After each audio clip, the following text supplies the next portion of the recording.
Hello people, welcome to my YouTube channel. ఈరోజు video ఈజీగా thumbnail ఎలా క్రియేట్ చేయాలో చూపిస్తాను రండి. అది కూడా ఇన్‌షాట్ యాప్‌లో. అసలు థంబ్నెయిల్ ఎలా క్రియేట్ చేయాలో ఐడియా లేని వాళ్ళు కూడా ఈజీగా థంబ్నెయిల్ క్రియేట్ చేసేస్తారు ఈ వీడియో చూసాక. సో, ఇంకా కాన్సెప్ట్‌లోకి వెళ్ళిపోదాం. ఫస్ట్ అయితే ఏదో ఒక బ్రౌజర్ చూస్ చేసుకోండి. నేనైతే క్రోమ్ సెలెక్ట్ చేసుకుంటున్నాను. సో, ఇందులో YouTube thumbnail background non copyright అని ఇవ్వండి. సో, ఇలా ఇచ్చాక ఇలా నెంబర్ ఆఫ్ థంబ్నెయిల్స్ వస్తాయి. సో, ఇందులో మీకు సూట్ అయ్యే థంబ్నెయిల్ చూస్ చేసుకోండి. నాకైతే ప్లెయిన్ కలర్ థంబ్నెయిల్ కావాలి. సో, ఇక్కడ నేను ప్లెయిన్ కలర్ థంబ్నెయిల్‌ని సెలెక్ట్ చేసుకుంటున్నాను. సో, మీరు డైరెక్ట్‌గా ఇక్కడ ఉన్న థంబ్నెయిల్స్‌లో మీకు నచ్చిన థంబ్నెయిల్‌ని సేవ్ చేసుకోవచ్చు. అలా సేవ్ చేసుకోవడం వల్ల లోగో కానీ ఏమన్నా వస్తుంది అని అనిపిస్తే మీరు ఇక్కడే స్క్రీన్ క్యాప్చర్ తీసుకోవచ్చు. అదే స్క్రీన్ షాట్. నేనైతే ఇక్కడ స్క్రీన్ క్యాప్చర్ తీసుకుంటున్నాను. ఇప్పుడు ఇన్‌షాట్ యాప్‌లోకి వెళ్దాం. ఇందులో ఫోటో ఆప్షన్ మీద క్లిక్ చేసి న్యూ మీద క్లిక్ చేయండి. సో, ముందుగా మనం డౌన్‌లోడ్ చేసుకున్న ఇమేజ్‌ని ఇక్కడ తీసుకుందాం. సో, ఇక్కడ ఫస్ట్ కింద ఉన్న ఆప్షన్స్‌లో క్యాన్వాస్ మీద క్లిక్ చేస్తే మనకు కావాల్సిన రేషియోలో తీసుకోవచ్చు. లైక్ 16:9 ఆర్ షార్ట్స్ అయితే 9:16 అలా. సో, నాకు లాంగ్ వీడియో కావాలి కాబట్టి నేను 16:9 అని తీసుకుంటున్నాను. మీ రిక్వైర్మెంట్ బట్టి రేషియోని చూస్ చేసుకోండి. ఇంకా ఇక్కడ మల్టిపుల్ ఆప్షన్స్ ఉన్నాయి. అందులో ఫిల్టర్స్ మీకు నచ్చిన ఫిల్టర్‌ని ఒకటి చూస్ చేసుకోవచ్చు.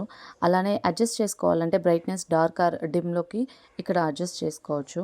నెక్స్ట్ ఇంకా డిఫరెంట్ ఎఫెక్ట్స్ లైక్ మీ బ్యాక్‌గ్రౌండ్ ఆర్ థంబ్‌నెయిల్‌కి ఇంకా డిఫరెంట్ ఎఫెక్ట్స్ కావాలంటే ఎఫెక్ట్స్ పెట్టుకోండి. అండ్ బ్యాక్‌గ్రౌండ్ మీకు హైలైట్‌లో కావాలంటే ఇక్కడ బ్యాక్‌గ్రౌండ్‌లోకి వచ్చి వేరే కలర్‌తో హైలైట్ చేసుకోవచ్చు. అండ్ నెక్స్ట్ మీరు మీ టెక్స్ట్ ఆర్ మీ థంబ్‌నెయిల్‌లో ఏవన్నా స్టిక్కర్స్ యూజ్ చేసుకోవాలనుకుంటే ఇక్కడ మీరు డౌన్‌లోడ్ చేసుకున్న స్టిక్కర్స్ ఆర్ నార్మల్ స్టిక్కర్స్‌ని యాడ్ చేసుకోండి. నెక్స్ట్ ఇక్కడ టెక్స్ట్ ఆప్షన్‌లోకి వెళ్ళి మనం టైటిల్ ఏదైతే ఇవ్వాలనుకుంటున్నామో మన వీడియోకి ఆ టైటిల్‌ని ఇక్కడ మెన్షన్ చేయండి. సపోజ్ నేను మా పాప బర్త్‌డే వ్లాగ్ తీశాను అనుకోండి. సో, దానికి నేను మా పాప బర్త్‌డే అని చెప్పేసి నేను టైటిల్ ఇస్తున్నాను. సో, అలా మీకు కన్వీనియంట్ ఉన్న టైటిల్‌ని మీరు పెట్టుకోండి. నెక్స్ట్ మన థంబ్‌నెయిల్‌కి కావాల్సిన ఇమేజెస్ యాడ్ చేద్దాం. ఇప్పుడు నేను ఇక్కడ మా పాప బర్త్‌డే కాబట్టి తన బర్త్‌డే కేక్ యాడ్ చేద్దాం అనుకుంటున్నాను. సో, ఇక్కడ చూస్తే బర్త్‌డే కేక్ మనకు అంత క్లియర్‌గా కనిపియట్లేదు. బ్యాక్‌గ్రౌండ్ మంచిగా లేదు కాబట్టి. సో, ఫస్ట్ అయితే మనం బ్యాక్‌గ్రౌండ్ రిమూవ్ చేయాలి. సో, అందుకని నేను క్రోమ్‌లోకి వెళ్తున్నాను. క్రోమ్‌లోకి వెళ్ళి బ్యాక్‌గ్రౌండ్ రిమూవర్ అని సెలెక్ట్ చేసుకోండి. ఇందులో మన థంబ్‌నెయిల్‌కి ఏమైతే ఇమేజెస్ కావాలో ఆ ఇమేజెస్ అన్నిటిని ఇందులో బ్యాక్‌గ్రౌండ్ రిమూవ్ చేద్దాం. ఇక్కడ అప్‌లోడ్ ఇమేజ్ మీద క్లిక్ చేసి మీ ఇమేజెస్‌ని అప్‌లోడ్ చేయండి. ఇక నేను మా పాప బర్త్‌డే కాబట్టి బర్త్‌డే కేక్ అండ్ తన సింగిల్ ఫోటోని అప్‌లోడ్ చేస్తున్నాను. సో, ఇక్కడ మీరు చూస్తే మన కేక్ ఇమేజ్ ఎంత నీట్‌గా బ్యాక్‌గ్రౌండ్ రిమూవ్ అయిందో చూడండి. సో, అలానే ఇంకొక ఇమేజ్ కూడా నేను బ్యాక్‌గ్రౌండ్ రిమూవర్‌లో రిమూవ్ చేశాను. సో, ఇప్పుడు ఇన్‌షాట్ యాప్‌లో మనం యాడ్ చేద్దాం ఆ ఇమేజెస్‌ని. ఫస్ట్ అయితే కేక్‌ని యాడ్ చేద్దాం.